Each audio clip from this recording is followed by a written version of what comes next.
Welcome back, weary traveler, to Recorder on the Wall, where we just decided we like the series so much we're going to keep coming to it for all 22 books. I'm Pete. I'm Jeremy. I am Wylder. Thank you. Unfortunately, we don't have our other regular two guests. Wylder will let you introduce yourself in just a moment, but unfortunately they both had last-minute small crises come up, so Katie and Drew, we look forward to seeing you for book 2. So Wylder, you approached me about coming on the podcast. Talk about yourself. How did you find the series, and what's it? Are you still read it today? Outside the podcast, or what's your favorite book? Absolutely. So I found the series. It was actually my dad's, and he had almost the entire series up to the point sitting on his bookshelf, along with all their old Forgotten Realms and Dungeons and Dragons books. And so I picked up the Redwall books when I was probably like 8 years old. I don't remember which was the first book that I read, but I really loved them. And I still do read them occasionally today, just for the nostalgia, and because I like the storytelling style. Brian Jacques has a very rich storytelling style that I appreciate. And my favorite books are probably, I can't decide whether I like Martin the Warrior, Rackety Tam, or Marl Fox the best. Those are my 3 favorites. Fair enough. Yeah, and for anyone just joining us, Jeremy and I both came in the series, by contrast, at Martin the Warrior. And I haven't read all of them. I know, Jeremy, I'm pretty sure you have, right? I have read... There are 3 that I have not read yet. I have not read The Rogue Crew. Not this much there. Huh? Oh. That's one of my least favorite ones. We're going to get some pushback from Rogue Crew fans, I'm sure. I haven't read The Rogue Crew, The Sable Queen, or Eulalia. Those are the 3 that I have not read. And I actually don't own those second 2. I need to get those for the podcast.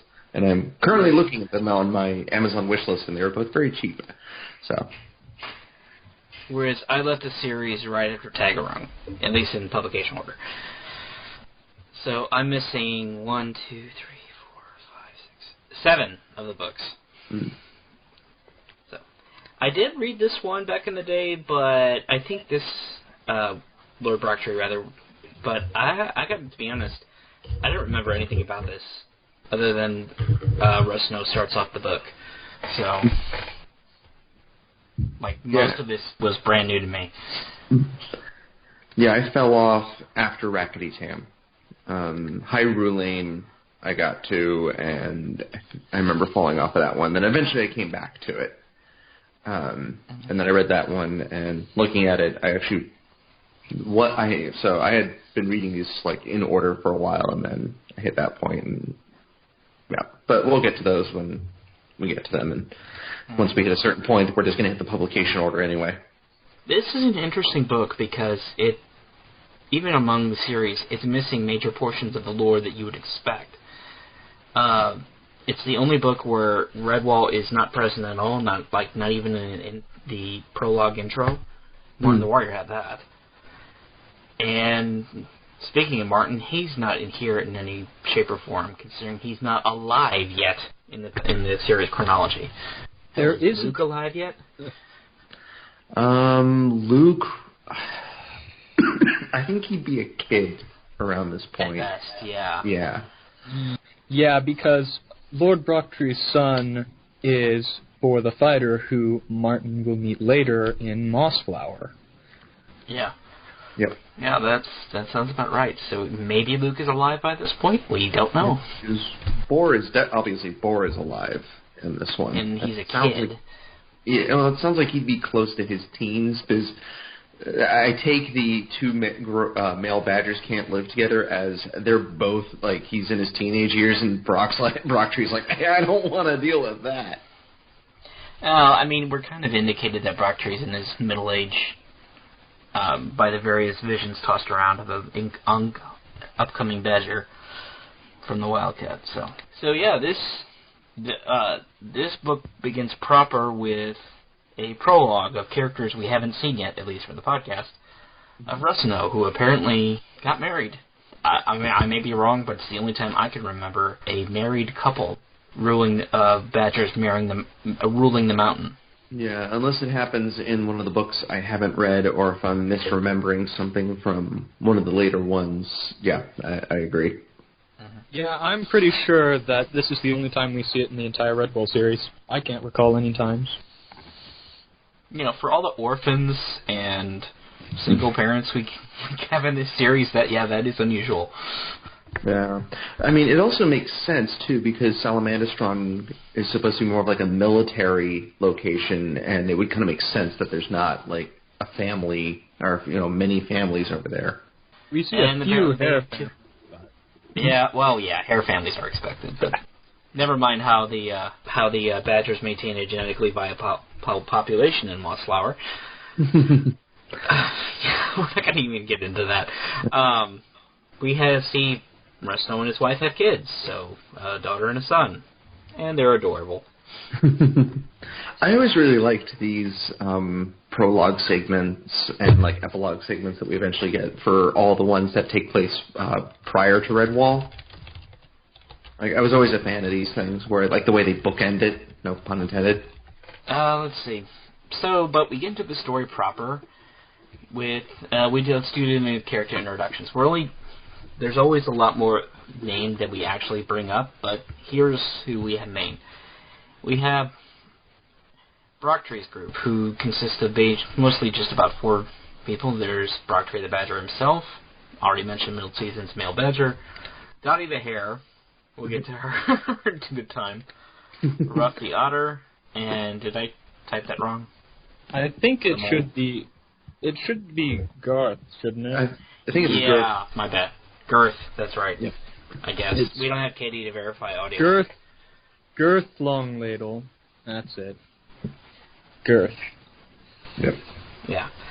But I don't know. Go ahead and make that change on the back for me, if you wouldn't mind. They're the group just kind of walking around the main country. Brocktree, just as Jeremy already mentioned, he left Brockhall, his home, and presumably his wife and teenage son, because we're fed a line about how 2 male badgers can't live in the same place.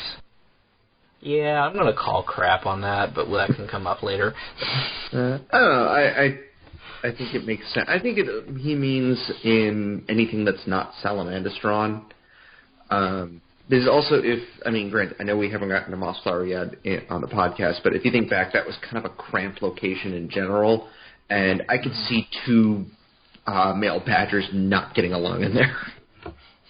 Well, I mean, if anything, the series kind of implies that Salamandastron is expanded upon a number of times as the number of hares continues to grow. By the time the Long Patrol rolls around, there's over 1,000 of them. Oh yeah, I think it makes for some pretty great battles. Yeah. Yeah. And Salamandastron's complement kind of varies from book to book, but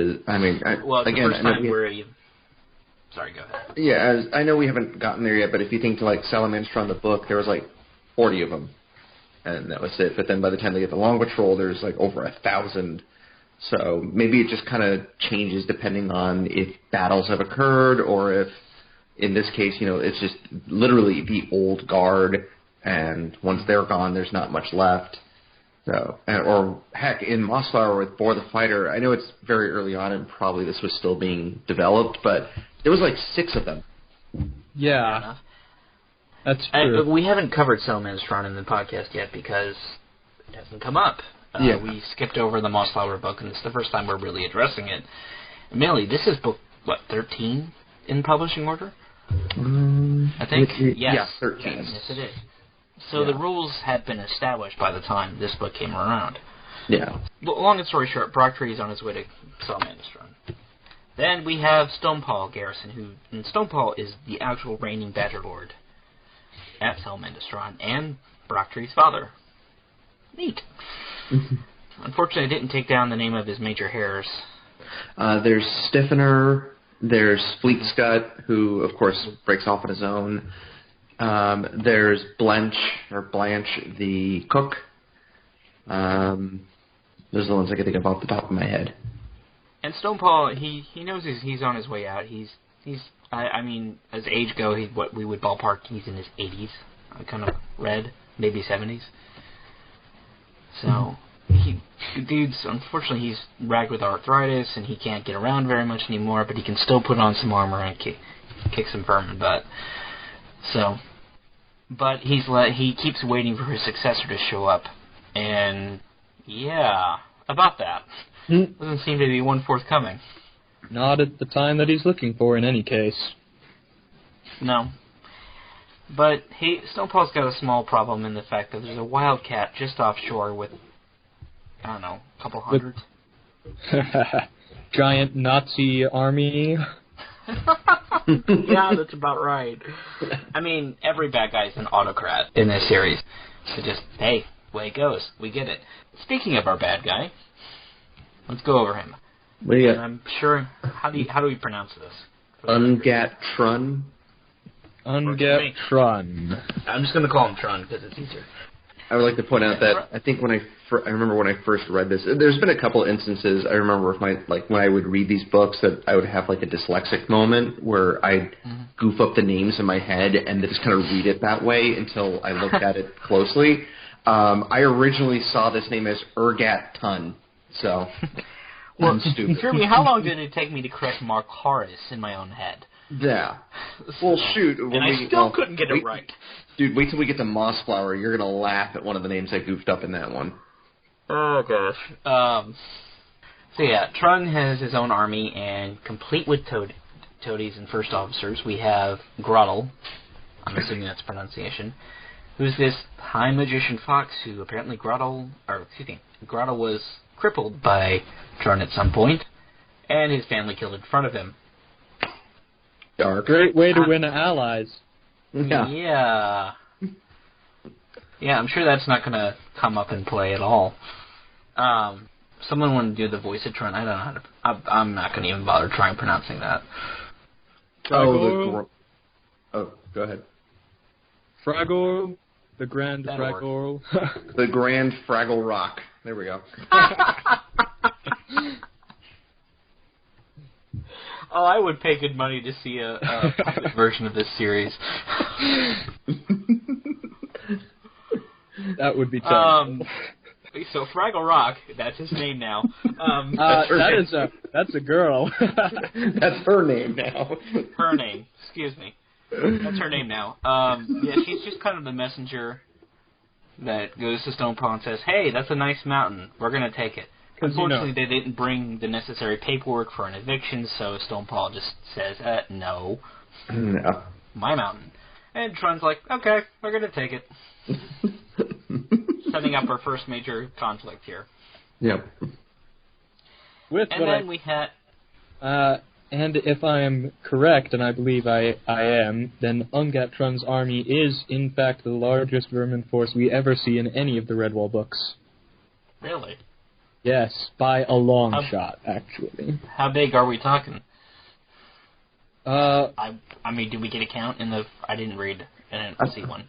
We don't get a count, but we do know that they have enough torches to make the stars disappear because they're so bright, and that when they're standing shoulder to shoulder, you can't see the land from the top of Salmandastron. So, there's a lot of thousands. At least, several thousand at the very minimum, which I think the largest woodland force we ever get is not even close to that. Something like 300? Yep. Yeah, in the Long Patrol, I think they get about 300 in that one. And then we know the vermin force in that one, they do number that one as 1,000. So this one does sound like there's more, because not only are they doing all this, but they're arriving not only by land, but also by sea in multiple ships. A lot of ships. Yeah.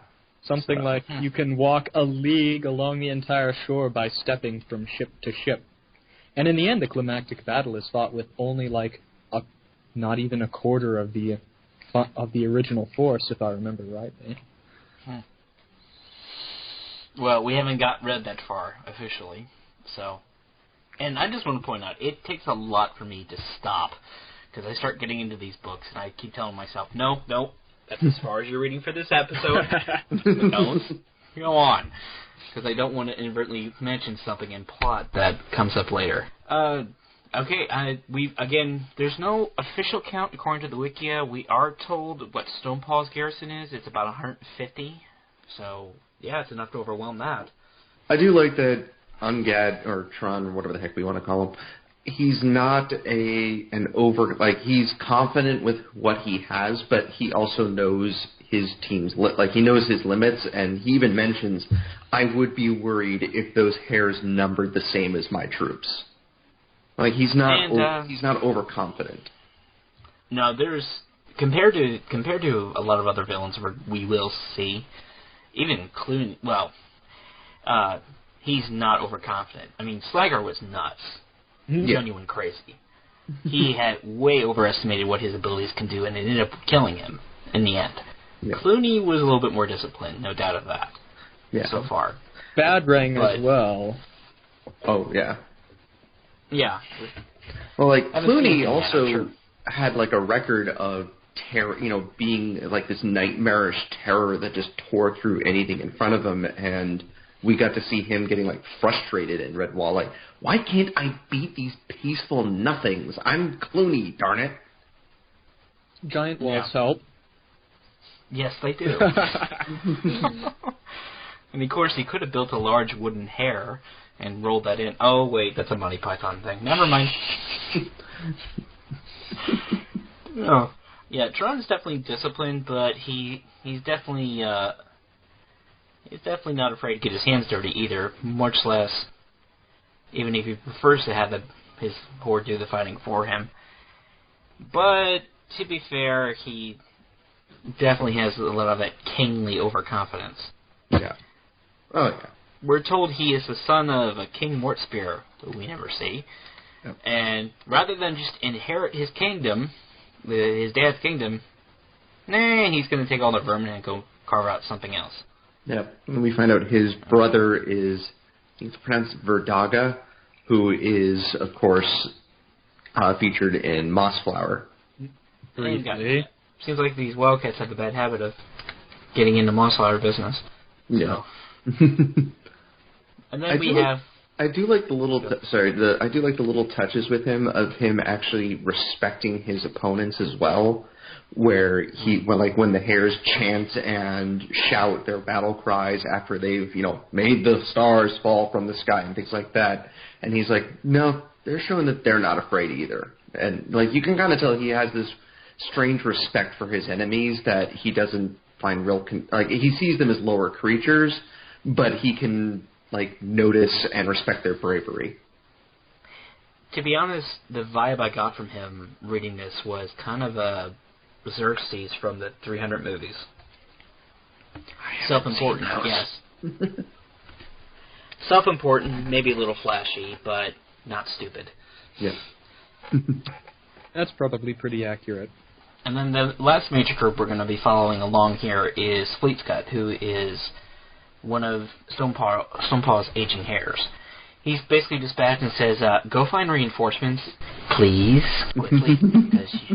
And Fleetscut takes off, and so he runs into a couple of major parties. First, in a pine grove, when he's being chased by some of Trunn's wraths, is pine squirrels, for the best of them. They're a self-guiding band of squirrels who define their own pine grove, and they just happen to kill the rats for Fleetscut, not because they want to protect him, but because they want the loot the rats are carrying. I wouldn't argue that these guys are, they're obviously not, tribal, as Galbi tribe will be in Martin the Warrior, but they're not, I'm really out for them. They're not, the normal, hey, we'll help you because we're part of the good species. Yeah. Narrative that we always get. Yeah, they are more in that gray area. They're scavengers. They kill because they want weapons, so that they can kill to get more weapons, I guess. It's a vicious cycle. I think they actually fit well, though, in this pre-Redwall, pre-Long Patrol time era, where it's like, oh, like this is kind of the frontier, and discipline hasn't really come into it, and there aren't a whole lot of peaceful locations for woodlanders to really gather. No. I mean, arguably at this point in Mossfire history, you have St. Ninian's, but that's the only major building around. Yeah. Because we can presume that Green Eyes hasn't moved into Coder Castle yet.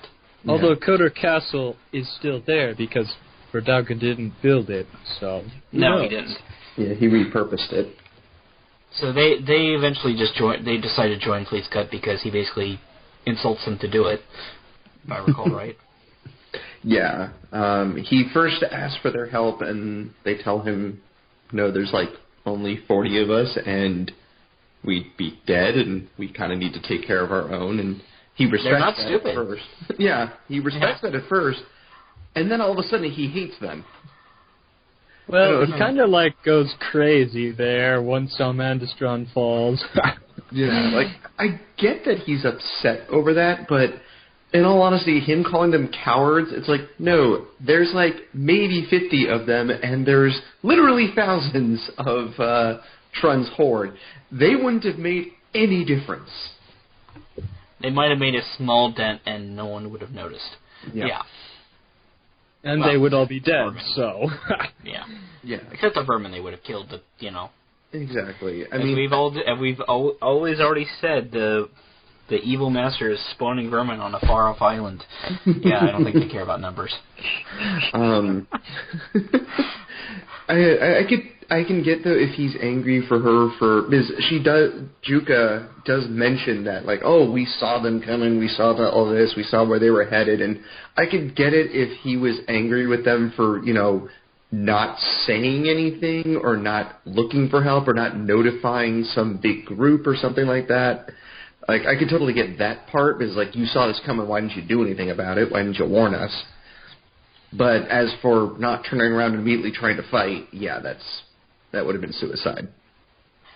One of the other squirrels who ends up befriending Fleet's Cut is Ruro. Is that how you pronounce it? That sounds right. Sure. Ruro, and then along the way they run into two hedgehog brothers who are out looking for their nephew. Is it nephew? Yeah. Well, they're like adopted son, actually. Yeah, they even said they just sort of found him. And that happens a lot in this franchise. There's a lot of abandoned kids in this franchise. Yeah, and his name is Skittles. Okay, there's a candy joke there to be made, but I'm not going to do it, because that's too easy. We have standards on this show for humor. I'm doing my best to resist a joke. Move on quickly. Just get it out of your system, man. No, keep going. All right, what do we have next to talk about the Dottie's those pathetic... are all the major characters here.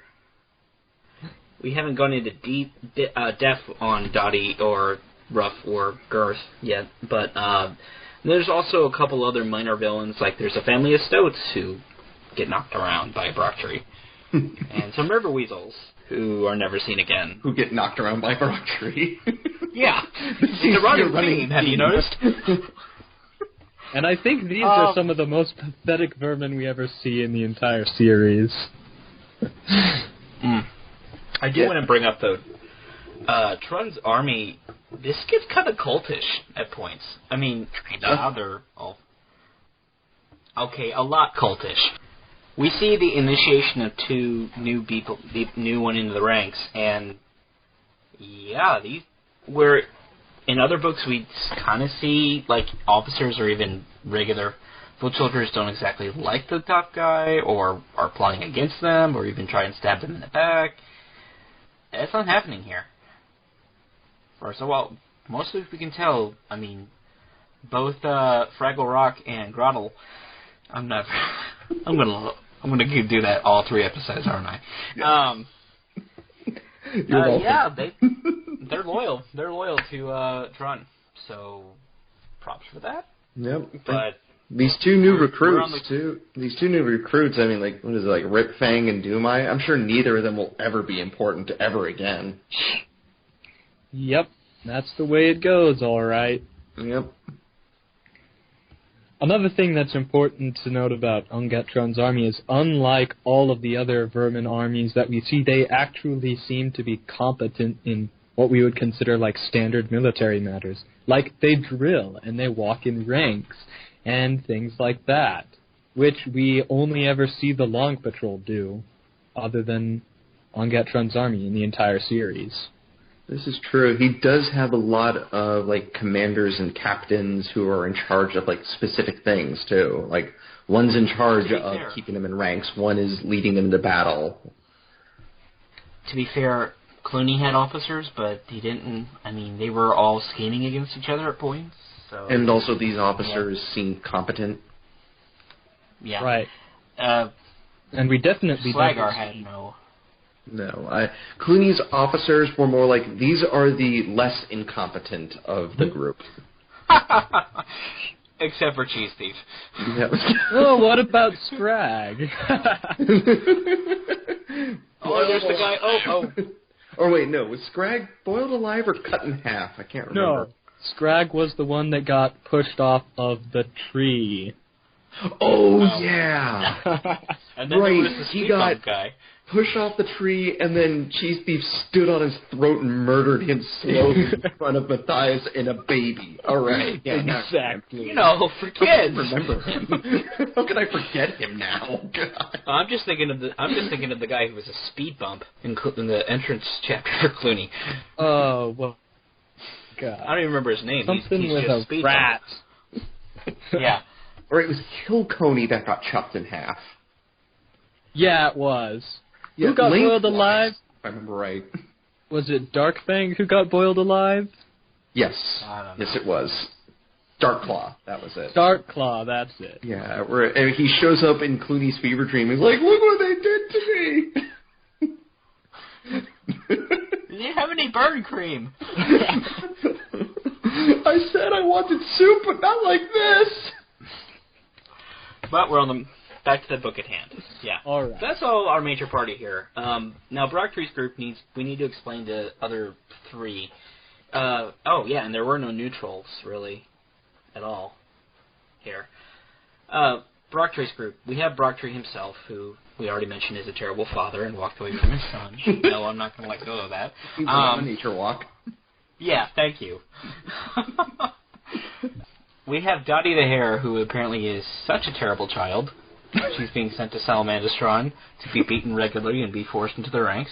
It seems to be a running motif in this book. Like, horrible children or horrible parents. Except for Girth. That's it. No, Ruff. I don't think Ruff's a terrible parent or child. No, Ruff said he left before he got thrown out. The only person who was sad to see him go was his old granny. Oh wow, my God. Yeah. The reject squad here. Was this the A-team? And then Gert the Mole, who fights with the ladle. So. Who is also very not like a mole. For one thing, he likes water. So yeah, these kind of the four, they all meet up together. They must somehow form a family. Yeah. If you make a Brady Bunch joke, I'm going to reach to the internet and strangle you. I think I already did. Well, true. Okay, I'll give you that one. So Brocktree meets Dottie when she's defending herself from a family of stoats and cracks a bottle of ale over their heads. Apple cider. Oh, excuse me. He meets Ruff when they're just kind of going downstream with the logging.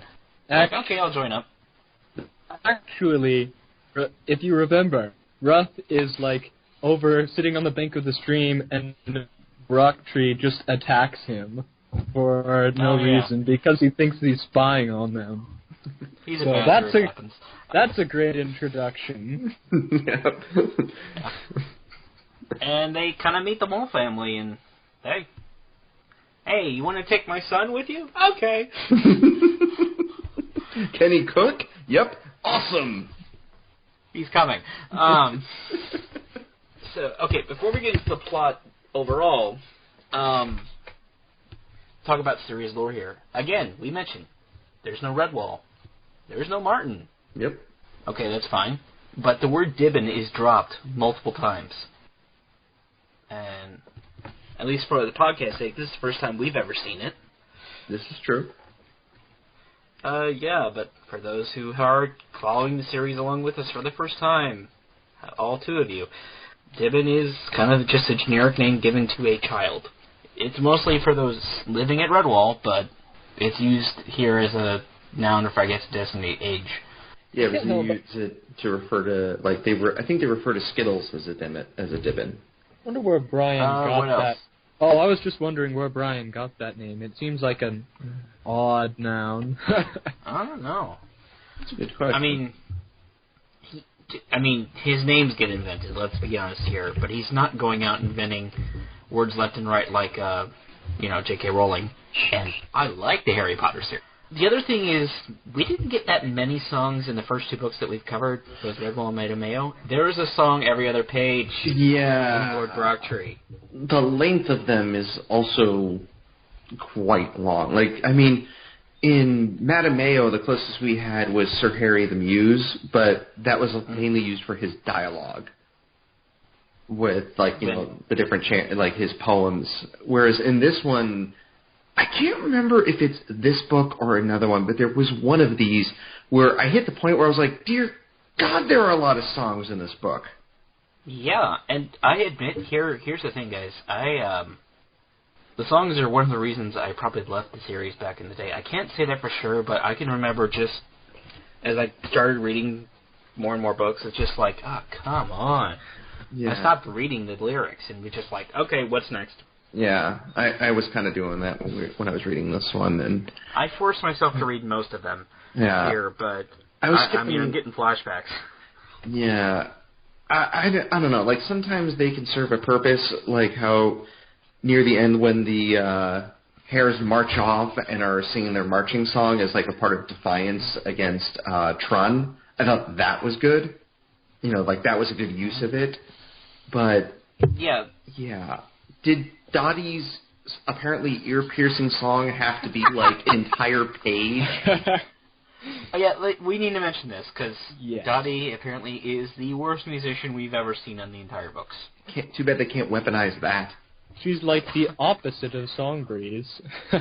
Yeah. Or Rose. Yep. Or a lot of characters, actually. But as far as series lore goes, that's the two things that came up to me. Anything you guys else noticed that we haven't already mentioned? No, not that I can think of, really. Yeah. Well, that just leads me into the next bit. How anthropomorphic are they?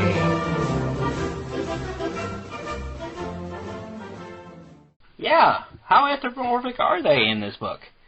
I'm going to bend towards a pretty anthro more than feral here. The cover artwork and most of the chapter artworks tend to agree with me. These guys walk around on two legs. Yep, Brocktree with normal, like, full-on chainmail. Yeah. So. I think that was Trunn who wears chainmail. Brocktree's got the big giant sword that he straps to his back. Yeah. He's in some sort of armor on the U.S. cover. Yeah. Not on the UK cover, though. And Trunn, they don't show us the back cover, so we can't see Trunn on the U.S., but yeah, he's in full-fledged armor on the U.S. cover. Complete with a helmet with a spike on top. That's kind of not subtle. Trunn, but yeah. That's what I meant. Trunn's got the helmet with a spike. That's not very subtle. Yeah, no, it's not. But, yeah. Compared to other books we've seen, this is definitely anthropomorphic. Mm-hmm. Yeah, so let's get into the plot. It seems like all of the animals here wear clothes, unlike Winifred the Otter in Redwall, who apparently just walks around naked. I don't know how to respond to that one. No one walks around on all fours either. No one does. But yeah, everyone's wearing something. So I guess, are we going to call the Abbey a hippie commune? No. Hey man, come to the Great Hall where you can meet the spirit of Martin the Warrior. Well, speaking of someone on drugs, let's get into the actual plot. Because Stonepaw is drugged out. And this is well before Sister May comes along. I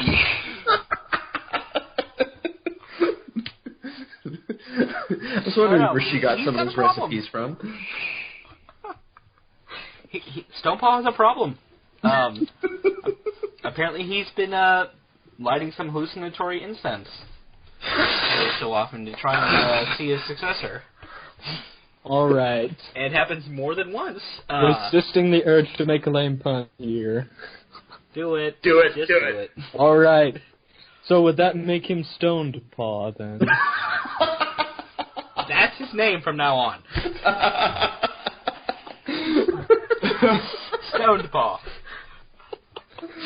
Oh, man.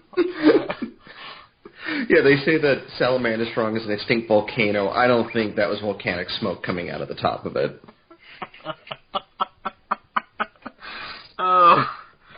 He begins the books before the vermin's gonna show up. He's trying to find a successor, and instead of actually sending out people to do it, he's just tapping in some drugs and hoping he's gonna catch a video. I mean, I'm not opposed to mysticism in this series, but no, this is drugs. This kind of happens a lot at Salamandastron. I'm pretty sure they do, well, we'll get there, but they do this in the book Salamandastron too. Earthstripe, I think, inherited Stoned Paw's habit. You know, I don't know. We'll Or found a stash. Confirm that. We'll have to confirm that when we get there. Yep. So Stonepaw's trying to find his successor by LSD, and while Trunn is making landfall on his beach. Meanwhile, we cover over to Brocktree, who slowly assembles his group, and as we've already mentioned, he left behind his wife and child in Mossflower. Okay, we'll deal with that later when we come to it. Cue Cats in the Cradle. Yeah. Meanwhile, Badger arrived just the other day. Oh God. Meanwhile, Trunn definitely he makes landfall, and we see him drinking out of a skull. You know, for kids. He's also got that creepy spider fetish. I noticed that too. We haven't talked about that yet. Yeah, dude likes spiders. He often watches them to get ideas for battles and strategies. What a tangled web we weave. That menace, Spider-Man. No, that didn't work. I'm going to have to delete that joke. Or if it was Stoned Paw, it was that spider, man. And Trunn is apparently brother to Green Eyes, and we haven't seen him yet. I'm sure he's nobody of importance. Which, weirdly enough, makes Trunn something like the great-great-great-granduncle of Squire Julian that we see that we saw in Redwall. It's true.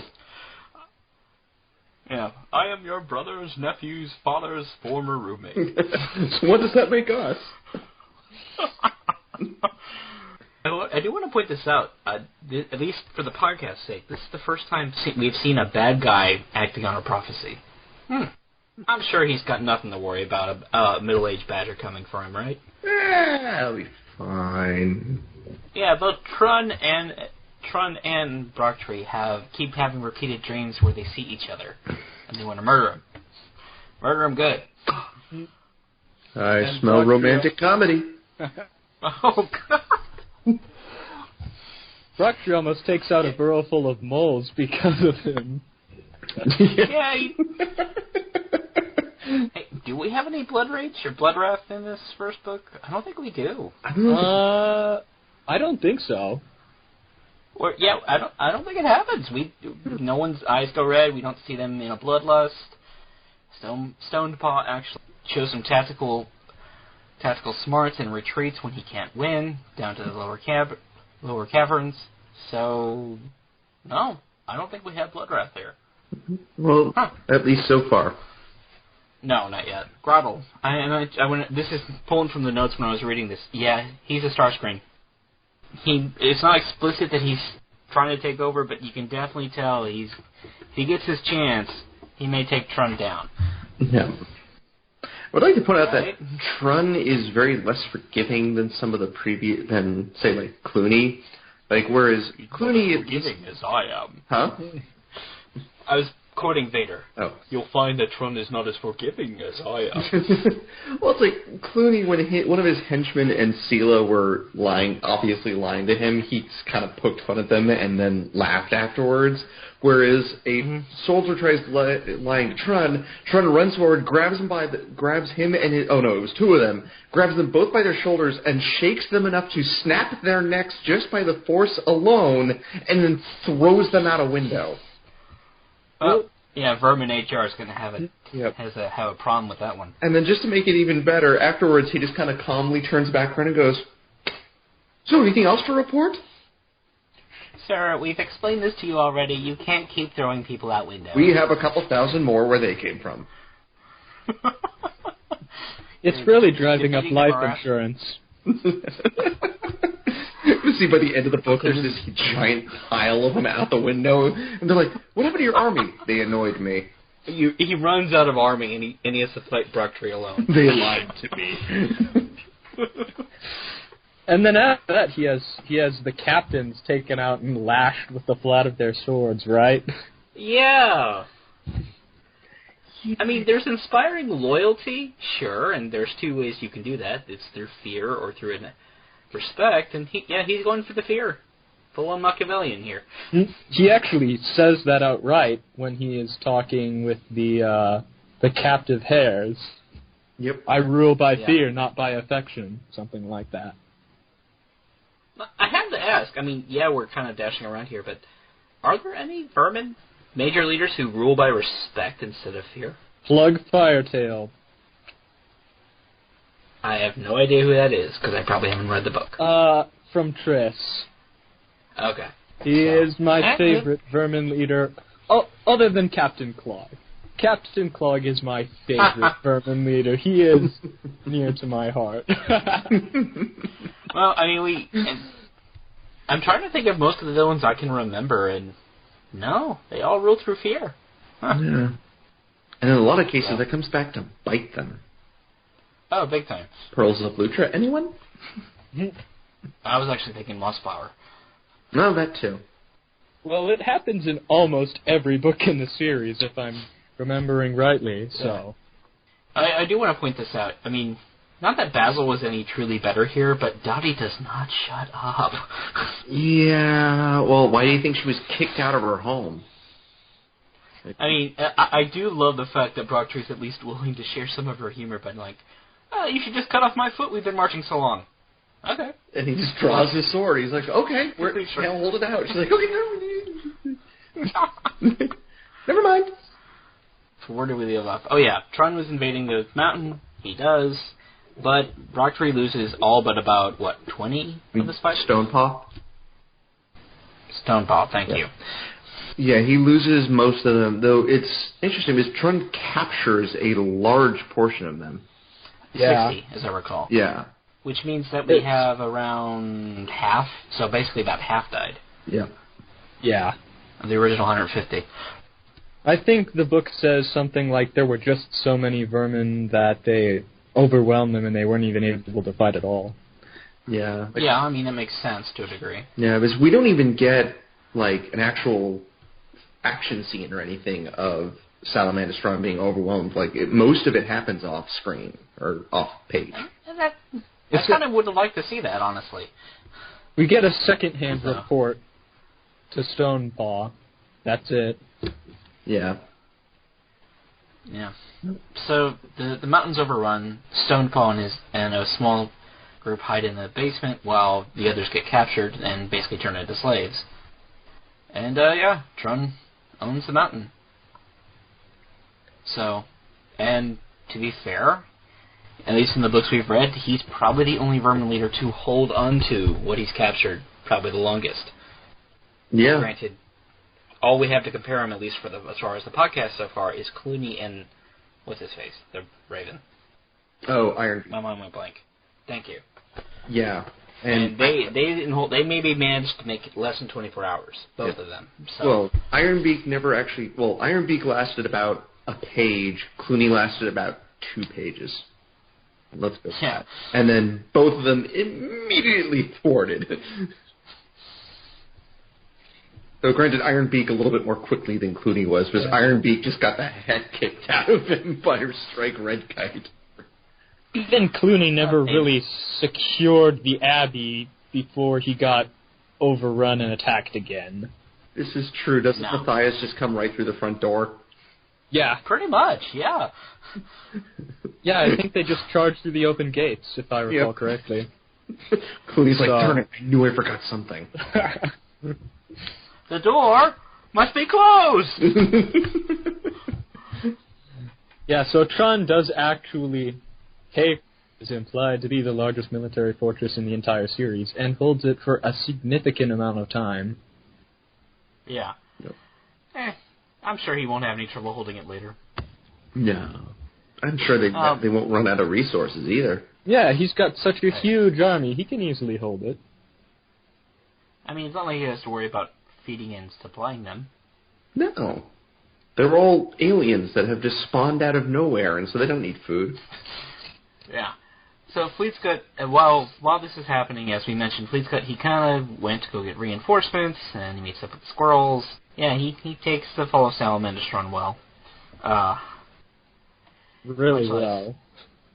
Yeah. So yeah, that's our three major parties walking around. We kind of end. I mean, the book one here ends, and they're just kind of.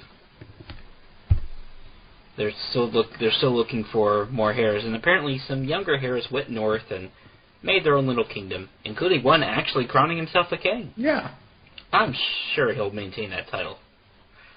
Oh, yeah. It's not like we have this whole theme of Badger Lord Destiny going on or anything. No. I think this is also one of the few instances, because we get the shrews in there, I think it's one of the few instances where Log-a-Log actually has a name with the title. Log-a-Log. You mean... She's yeah. Yeah. Huh. You mean, the question is, are they wearing red yet? We don't know. No. No, this isn't Matt however, God. However, I do want to point out... There's 1,000 shrews piled up in the corner.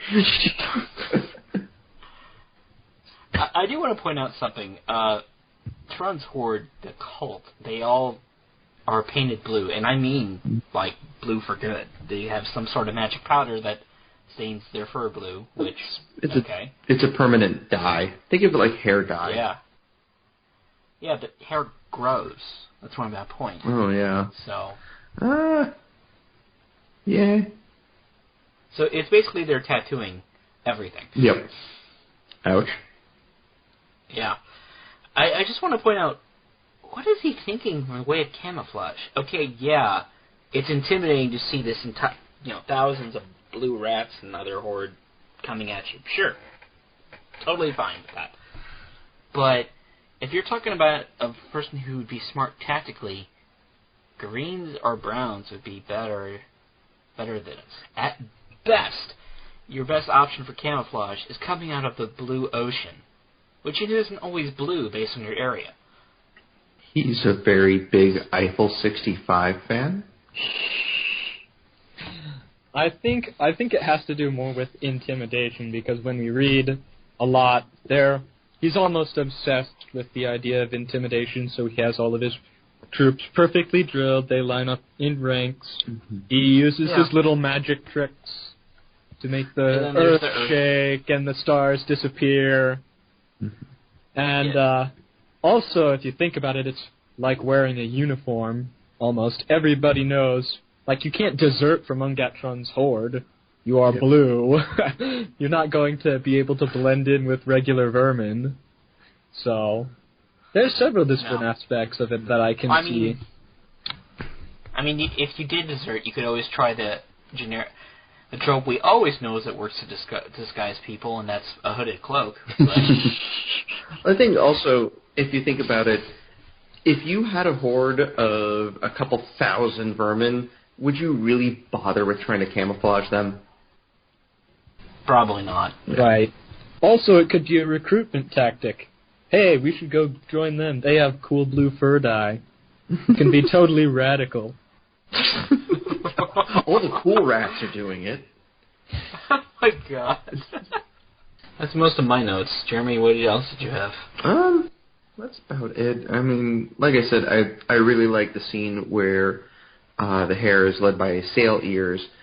Essentially, it's like the one good moment of singing in the book where they're singing their marching song as like a way of defying Trunn and his horde.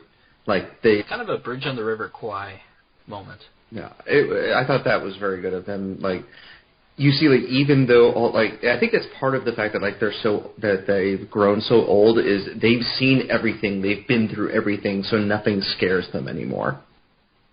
We are talking it's not named the Long Patrol yet, officially, but we are talking military hares. You know, they might have to face some torture or imprisonment or be worked to death, but they know they did their duty here in trying to defend their home. They'll stand proud until the end. Yeah, they're veterans. Stonepaw stalwarts, right? That was what they called them? Yep. And I like the moment where we see, like, throughout this part of the book of Stonepaw, you know, sometimes barely able to move, not able to even eat, and yet when Trunn challenges him, he's still tough enough to throw a javelin, like, who knows how far, and pin another rat to the ground. Yeah. You could probably argue that was a little blood-wrathy. Yeah. Well, badgers always seem to have infinite reserves of strength, so probably hurt a lot, but yeah. He probably walked back inside. He was like, "Ow, my shoulder!" Why'd you let me do that?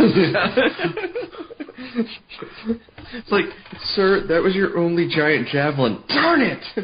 One other thing I want to kind of note is how atypical of a protagonist Dottie is.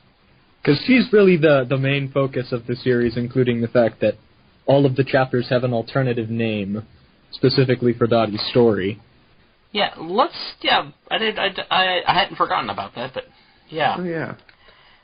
The book, officially, the book is called The Days of Ungatt Trunn, but nope, it has a secondary title, aka Dorothea Leaves Home, Dorothea being her full name. And the second one, which we will get to next time, is At the Court of King Bucko, also entitled The Tribulations of Haremaid. So yeah, that's interesting. I mean, we do see occasionally Brian will step away from his normal three books to change a little bit. This is one of them. Is it Marlfox that does acts? Yes. Yes, that is correct. Yeah. Anyways, one of the things that, you know, a lot of Brian's writing adhering to, you know, older, more legendary styles tends to have the heroes be, you know, relatively one-dimensional and have a certain set of attributes. They're almost always all positive. In the case of Dottie, she's more of a reject that kind of has to find her way to becoming a hero. And it's not like that's going to be a recurring theme in this series. No. Oh, wait. That was Matthias. Well, to be fair, Dottie is more of a black sheep than Matthias was. Definitely. Matthias was just a novice. Maybe a little. At the beginning of that book, he was just trying to find his way. Sure. So. And Dottie is more of an annoying little brat. Yeah, I definitely have to agree with you on that. Who apparently cannot sing to save her life. Though she does it around some of the enemies, maybe she'll do it to save other people's lives. Okay, I think that kind of wraps us up, or do we need to mention anything else? I think that's all I have. Wylder, thanks for joining us, and we'll see you. Definitely hope you catch up for the next one. My pleasure. Thanks for having me. Where can they find us? Yep. Oh, is there anything you want to plug before we, like a site or anything, personal project?